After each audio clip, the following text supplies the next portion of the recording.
Yesterday ganap nga dahil si Jowa ay nagpa-practice mag-drive ay ito. Napagpasyahan namin pumunta kami sa Brew Broom. Ito ay sa Malapad, Real, Quezon. At isinama namin ang aming mother, Aida, and the same time ang aking mommy, Edith. So ito lang kami. Ako, si Mother Aida, si Mister, at si Sharpay lang.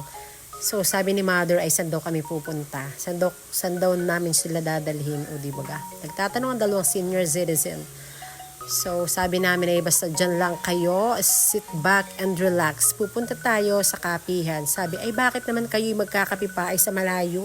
Ay sa atin na may kapilaang, di ba? Ganun yung mga kasabihan ng mga oldies. Sabi naman na in the same time, magpa-practice na rin. Alam nyo ba guys, ito pa lang sa Malapad, Real, Quezon, ay dinadayo dito tong kapihan. Sabi ko ay dati ay sa Infanta ay di ba yung diversion, dinadayo ng mga bagets, ng mga tao para lang kumain na iba't ibang klase ng mga pagkain sa diversion na inilatag nila doon. So ngayon, hindi na masyadong click ang diversion. Dito naman sa Real, hindi namin nakalain, meron pala ditong dinarayo na kapihan. So ito yung tinatawag nila na Brew Broom, na ito ay sasakyan na nakatigil lang sila dito. Bukas lang sila every 5 p.m. to 10. At ito, dito ka lang pwedeng mag-order sa kanila. At kanya-kanyang tambay dito guys. Once na naka-order ka sa kanila, kanya-kanyang tambay na rito sa tagiliran. So kasama namin dito ang dalawang senior citizen at ang gusto daw nila ay hot. So kami naman ni Jowa ay gusto namin yung something cold naman. So tara, order tayo. At Malamig ah. ang sarap na ng coffee dito. Ito malalamig mainit. Ilan po na kayo dito nag-aano? Nagaganito kuya? Ilan po? Isang taon na dito. Before, pag weekends lang po kami nandito. Tapos nung nag-start nung summer, daily na po. Araw-araw na kayo dito. Pero kayo taga dito talaga sa Real o Yes hindi? po. Taga Taga Real. Paragon din po. Okay. Order mo na ako. Ang ice drinks, isang ice grande, strawberry macchiato, and ice tall salted caramel latte. Tapos dalawang hot cappuccino. Okay. Name po nila ma'am. Wilma Miras. Wilma Miras. Oh. Dinagdag mo pa to tong cheese nacho. Ay, hindi po ma'am. Saka ayan. Nacho. Ah. Anything else po? Wala man si Sharpay ng sweets. Yun na lang. Okay na yun. 605 po. Okay, sige.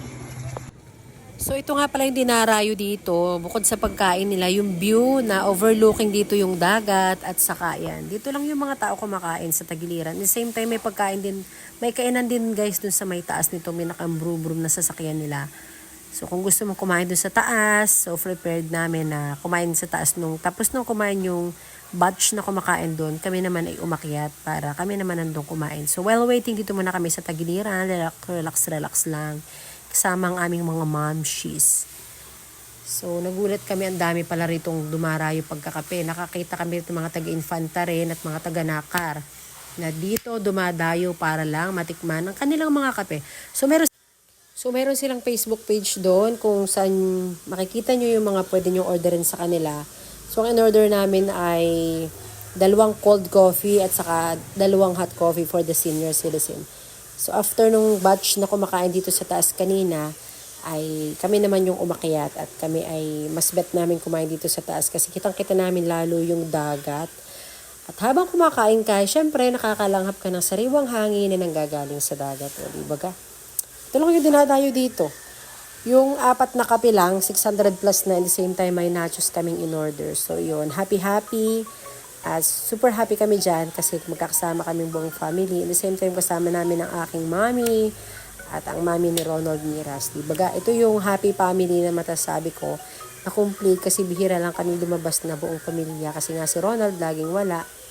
At syempre, ito na rin yung time to bonding, quality time at relax din pag may time. Hindi naman puro work.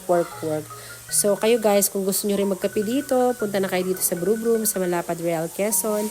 Na ma-experience nyo rin guys yung kanilang masarap na coffee, cold man ito or hot. Salamat po sa panonood. Thanks for watching!